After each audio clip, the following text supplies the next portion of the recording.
अभी रुक जाते यार, जब पढ़ाएंगे तब करना, अभी स्टॉप कर दो। बहुत ही छोटा छोटा 2 फॉर्मूला है, इसके अलावा कोई फॉर्मूला ही नहीं है, बहुत आसानी से याद होता है।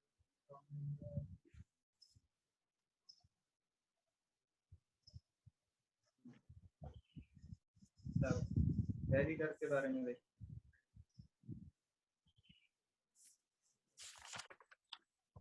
वैली कर्व पहचानेंगे कैसे? अगर सबमिट कर्व पहचानना था तो हम लोग क्या कर रहे थे, कॉन्वेक्स टेप, ठीक है, मतलब कुछ इस तरीके का उभरा हुआ, ऊपर की तरफ से उभरा हुआ रहे तो वो सबमिट कर्व हो गया, ठीक है।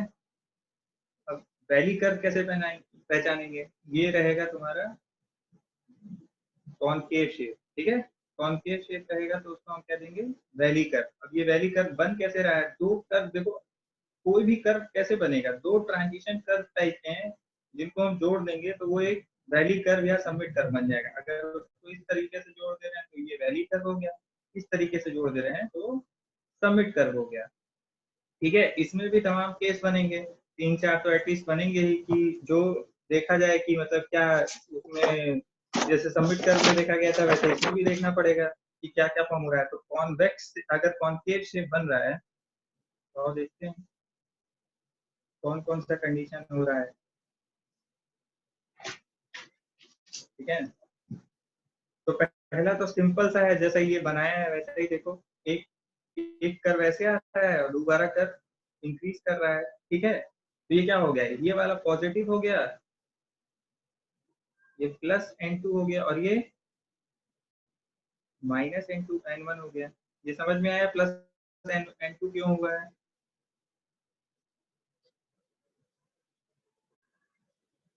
दिख रहा है ना? ये देखो कल बताया था ना कि कोऑर्डिनेट्स का खेल है ये, ठीक है।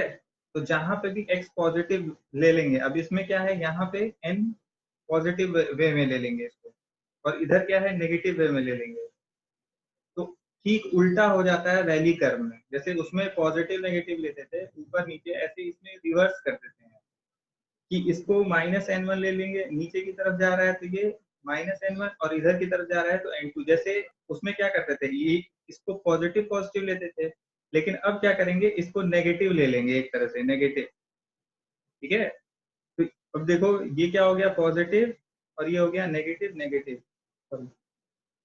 हाँ बस ये यही दोनों याद रखो, बस ये नेगेटिव और एक ये पॉजिटिव। यहाँ पे देखो ज्यादा कंफ्यूजिंग हो जाएगा, इससे अच्छा है कि ये छोड़ो, सीधे सीधे यहाँ से देखो कि अगर ये नीचे की तरफ, ये कर्व अगर डिसेंडिंग ऑर्डर में जा रहा है तो वहां पे एंगल जो रहेगा वो नेगेटिव रहेगा, अगर ये कर्व ऊपर की तरफ जा रहा है तो ये पॉजिटिव रहेगा असेंडिंग ऑर्डर में, ठीक है। ये छोड़ दो, ये इसका अलग पैटर्न होता है वैली कर्व में, याद करने का तरीका ये नहीं है। सबमिट कर्व में हाँ ये वैलिड रहता है, लेकिन वैली कर्व में अगर आसान भाषा में याद करना होगा तो ये याद रखना कि अगर कर्व डिसेंडिंग ऑर्डर में जा रहा है, कर्व डिसेंडिंग ऑर्डर में जा रहा है तो नेगेटिव साइन लग जाती है, असेंडिंग ऑर्डर में जा रहा है मतलब ऊपर की तरफ उठ रहा है तो पॉजिटिव लग जा रहा है। देखो यहाँ पे क्लियर है, ठीक है। अब यहाँ पे n की वैल्यू कैसे निकालेंगे, n इक्वल्स टू वही चीज है, n1 माइनस n2। अब n1 की वैल्यू यहाँ क्या हो जाएगी, माइनस n1, यहाँ से देखो फिगर से देखो, यहाँ n1 की वैल्यू क्या है, माइनस n1, और माइनस n2, इसका मॉड ले लेंगे। ये मॉड साइन जो मॉड क्यों लगा रहे हैं, क्योंकि यहाँ पे साइन जो है कोई मतलब नहीं है साइन का, बस ये साइन रिप्रेजेंट क्या करेगा कि हाँ ये नीचे की तरफ जा रहे हैं या ऊपर की तरफ जा रहे हैं, ठीक है। ये हो जाएगा माइनस n1 प्लस n2, अगर कॉमन ले लेते। चलो अभी क्वेश्चन देखेंगे तो और क्लियर होगा, ऐसे ही एक दो केस और देख लो। ये अगर और कौन सा केस हो जाएगा, एक केस ये हो सकता है, चांद बना दो, ये ऐसे उठते हुए जा रहा है, ठीक है। ये केस हो सकता है, ये दूसरा केस है। तो यहाँ पे एक ड्रॉ कर लिया हमने, और यहाँ पे एक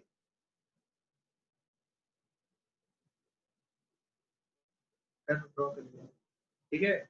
यहाँ पे भी n1 हो गया, यहाँ पे भी n2 हो गया। अब यहाँ देखो साइन का क्या खेल है, यहाँ पे क्या हो रहा है, असेंडिंग ऑर्डर में जा रहा है, कर्व उठ रहा है तो ये हमेशा पॉजिटिव। यहाँ पे भी क्या हो रहा है, ये भी उठ रहा है तो ये भी हो गया पॉजिटिव। साइन की वैल्यू क्या हो गई, n1 माइनस N2, ठीक है। ऐसे ही अब नेक्स्ट केस देखते हैं। नेक्स्ट केस देखो तीसरा। ये कुछ इस तरीके से डिसेंडिंग ऑर्डर में जा रहा है, उसके बाद से वापस डिसेंडिंग में जा रहा है, मतलब दो कर्व डिसेंडिंग डिसेंडिंग में जा रहा है। यहाँ हो गया और यहाँ हो गया, तो ये भी -N2 हो जाएगा और ये -N1, ठीक है। तो यहाँ पे n की वैल्यू क्या हो जाएगी, n इक्वल टू -N1 और -N2 और माइनस माइनस क्या हो जाएंगे प्लस, ठीक है। ये लिख सकते हैं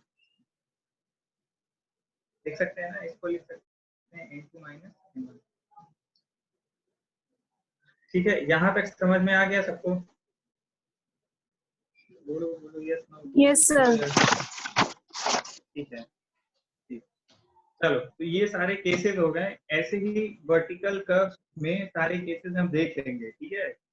हम कैसे पहचानेंगे कि वर्टिकल कर्व है? शेप से। अगर कॉन्केव शेप होगा तो वैली कर्व होगा, और कॉन्वेक्स शेप होगा तो सबमिट कर्व होगा, ठीक है।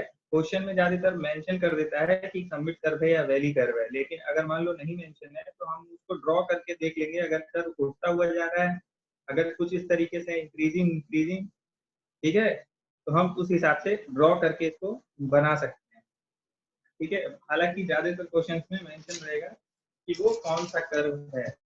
अब आप फॉर्मूले देख लेते हैं। लेंथ ऑफ वैली कर्व,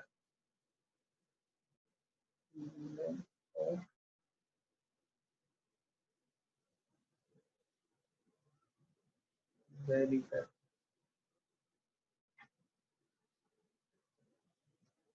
देखो अब लेंथ निकालनी हो वैली कर्व की, तो बताया था कि यार लेंथ निकालने के लिए सबमिट कर्व में हम लोग सिर्फ एसएसडी की बात करते थे। अब यहाँ बताओ वैली कर्व में एसएसडी का कोई फंक्शन होगा कि नहीं? अगर हम यहाँ पे कार लेके खड़े हैं तो हमें क्या ये पूरी एरिया दिखेगी कि नहीं?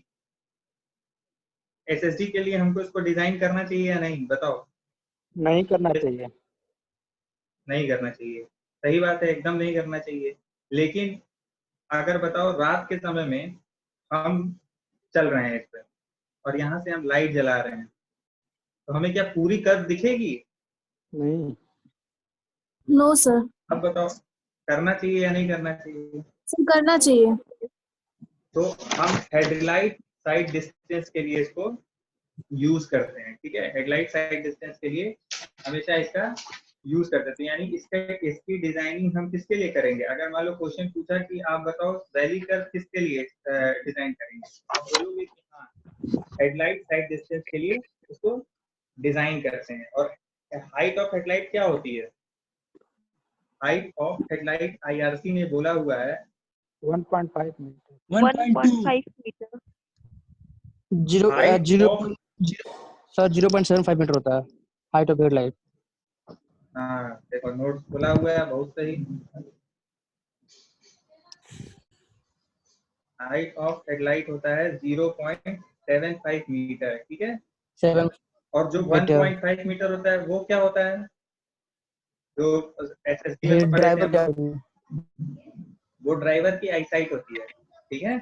वो क्या होती है? ड्राइवर की आईसाइट। मतलब अगर गाड़ी ऐसे है तो किस तरीके से गाड़ी होगी, तो यहाँ पे अगर ड्राइवर बैठा है तो ये डिस्टेंस क्या हो गई? 1.5। और ये हेडलाइट की डिस्टेंस होती है कि 1.2 होती है? अरे सॉरी यार 1.2 होता है। ठीक ठीक, सॉरी सर सर 1.2। और ये क्या होती है? ये तुम्हारी हो जाती है 0.75। हेडलाइट डिस्टेंस कितनी होती है? 0.75। समझ में आ रहा है ये फिगर? यस ठीक सर। है।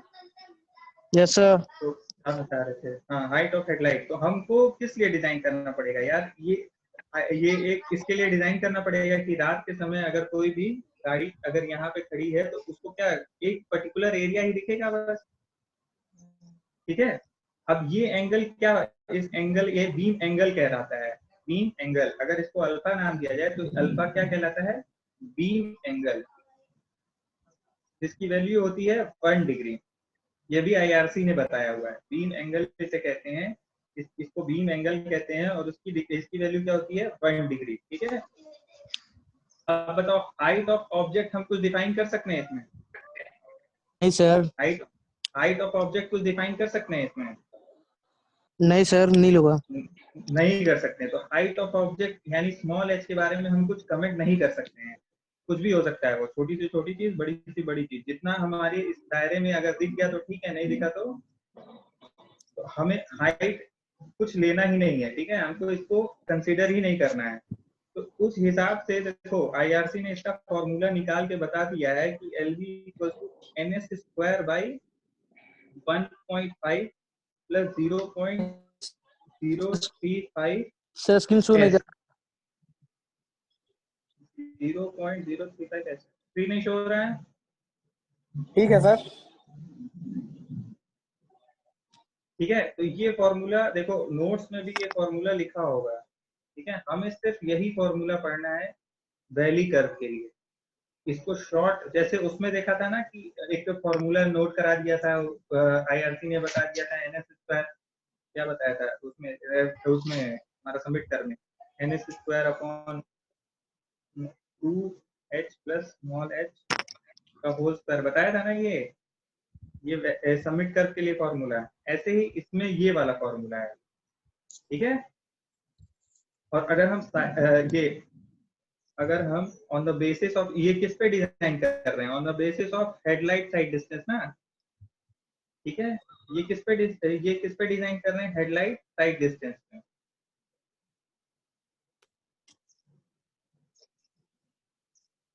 ठीक है, तो ये S की वैल्यू क्या है? ये है तुम्हारा SSD। ठीक है, ये SSD तुम्हारा हमेशा एग्जाम में दिया रहेगा। SSD ये वैल्यू क्या हो जाएगी? अगर हम फिगर में देखें तो ये वैल्यू क्या हो जाएगी? ये देखो, ये डिस्टेंस ही S की डिस्टेंस होगी। जो भी चीज हमको यहाँ से दिख जा रही है इसी को कहते हैं S। ठीक है, यही डिस्टेंस यहाँ पे S होगा। N बताया था N कैसे निकालते हैं, बाकी S वापस आ गया है। ठीक है, तो इन सब में से सब सारी क्वांटिटी क्लियर है, LV क्लियर है, N क्लियर है, S क्लियर है, तो ये वापस S है। ठीक है, तो अब ये बताओ कि इसका शॉर्ट फॉर्मूला जो है वो हमें जानना पड़ेगा। तो ये लिख लो, LV = NS² बाई 6। एक सेकंड, ये S नहीं है यार, ये 35 है।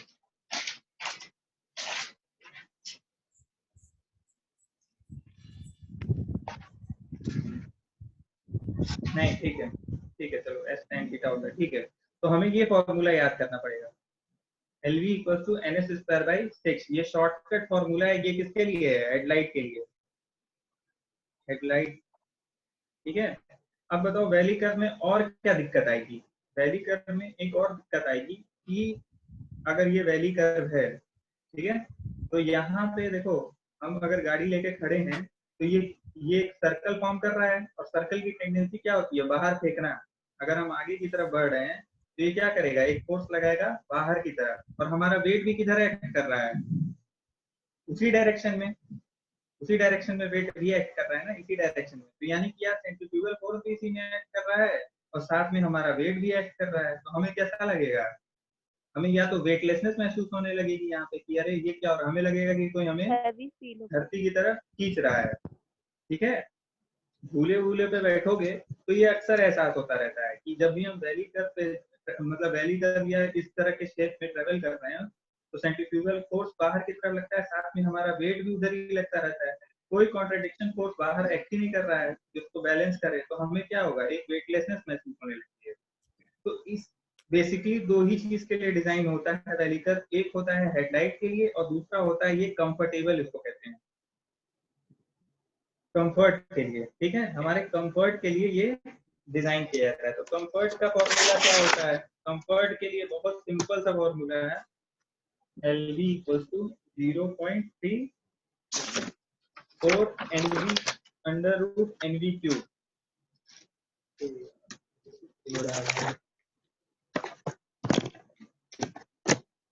हाँ, LV = 34 √NV³।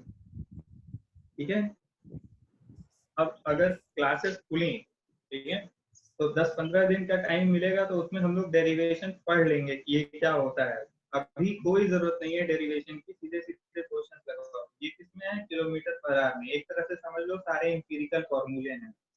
आसान, बहुत ही आसान तरीका है याद करने का। ठीक है, तो ये सारे फॉर्मूले आओ एक बार रिवाइज कर लेते हैं, वर्टिकल कर्व के और सबमिट कर्व के। तो आओ पहले सबमिट कर्व, अभी वर्टिकल कर्व पढ़ा गया है तो पहले, और अरे सॉरी वैली कर्व पढ़ा गया, तो सारे वैली कर्व के फॉर्मूले नोट करो, बोलते जाओ सब लोग। वैली कर्व का पहला फॉर्मूला क्या है? पहले किस पे डिजाइन करेंगे हम? पहला अगर बोल दिया कि हेडलाइट डिस्टेंस के लिए, headlight.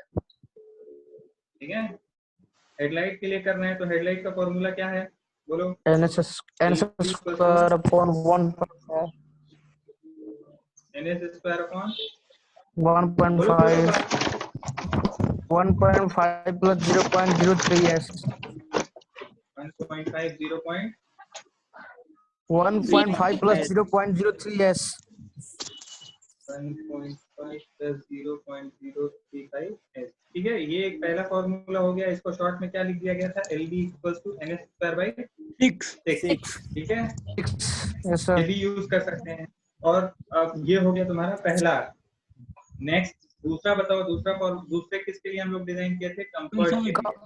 Comfort condition comfort condition के लिए एलवी की वैल्यू क्या हो जाती है? 0.34 under root NV cube NV cube. NV cube. अब देखो, ठीक है, किलोमीटर पर अब आवर। देखो फॉर्मूले अगर क्लियर नहीं हो रहे हैं कि हम हेडलाइट में ये वाला यूज करें या कंफर्ट के लिए ये वाला यूज करें, तो एक चीज क्लियर कर लो कि ये वर्टिकल कर्व है अगर, और हम अगर गाड़ी लेके यहाँ खड़े हैं, तो अगर हम हेडलाइट के लिए यूज करें तो देखो डिस्टेंस मैटर करता है उसमें, किसी तरह की वेलोसिटी वगैरह नहीं मैटर करेगी। अगर हम हेडलाइट की बात कर रहे हैं तो इसमें फॉर्मूले में देखो कहीं वेलोसिटी आ रही है? कहीं कहीं पे भी मेंशन नहीं है। लेकिन अगर हम कंफर्ट की बात करेंगे तो यहाँ पे टोटली डिपेंड क्या करेगा? ये वेट, जैसे जैसे अगर अधिक वेट रहेगा तो ये सेंट्रीफ्यूगल फोर्स की क्वांटिटी ज्यादा होती जाएगी। एमवी क्या होता है? एमवी स्क्वायर बाई होता है ना, फॉर्मूला पढ़ा था क्लास में, बताया था ना कि क्या होता है? V square by 2g। क्या होता है बताओ? क्या बताया था सेंट्रीफ्यूगल फोर्स का? भूल गया।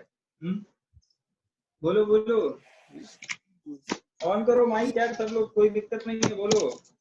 सेंट्रीफ्यूगल फोर्स का फॉर्मूला बताया था ना क्लास में कि बाहर की तरफ एक फोर्स लगता है, तो वो किस पे डिपेंडेंट होता है? वो वेलोसिटी पे डिपेंडेंट रहेगा कि नहीं रहेगा? बोलो। रहेगा। फॉर्मूला क्या है उसका? MB square by R. MV square by R. बहुत बढ़िया। कौन बोला है? नाम बोलो। Nitesh. V square upon R। अरे हाँ, वी स्क्वायर बाई आर। तो देखो जब भी कोई हाँ सर। वेलोसिटी का आ जाएगा, वेलोसिटी टर्म आ जाएगी उसमें, तो हम लोग वो कौन सा फॉर्मूला हो गया? कंफर्ट वाला। ठीक है, क्योंकि हम फोर्स को कॉन्ट्रडिक्ट कर रहे हैं। ठीक है, तो फोर्स को कॉन्ट्रडिक्ट कर रहे हैं तो इसलिए बी जो फॉर्मूले में आ जाएगा। अब हमको फॉर्मूला याद हो जाएगा आसानी से, हम कंफ्यूज नहीं होंगे। हाँ, कंफ्यूज नहीं होंगे कि हमें ये वाला फॉर्मूला का यूज करना है, और अगर वी आ गया तो वो कौन सा होगा? कंफर्ट का होगा, और अगर एस रहेगा उसमें तो वो कौन सा होगा? हेडलाइट का। ठीक है, हो गया? ठीक है, अब इससे रिलेटेड क्वेश्चंस लगा सकते हैं। अच्छा, एक और कंडीशन है कि अगर ये वैली कर्व, इसी में देखो, अगर ये एस जो है, जैसे उसमें देखते थे कि ये कर्व, लेंथ ऑफ कर्व जो है बड़ा है एलबी और ये एस, तो ये पहला कंडीशन हो गया कि लेंथ ऑफ कर्व जो है वो लेंथ ऑफ वैली कर्व बड़ा है एसएसडी से। और दूसरा कंडीशन क्या हो जाएगा? जब लेंथ ऑफ वैली कर्व छोटा हो जाएगा एसएसडी से, तो क्या करते हैं? जैसे उसमें ब्रेक करते हैं कि एक उठाओ पत्थर और मारो यहाँ पे, ऐसे याद कर लो कि उठाओ पत्थर और मारो इस पे, तो क्या होगा सबसे पहले? क्या होगा? एक सेकंड।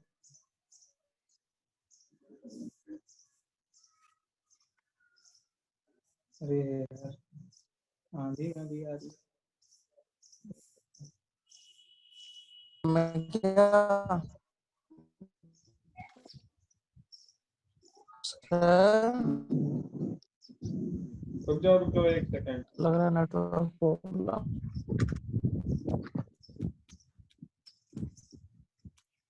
एक सेकंड रुको। आवाज आ रही है ना बाकी सब लोग को? हाँ सर आ रही है। ठीक, जल्दी से देखो यार ये क्या बता रहे हैं।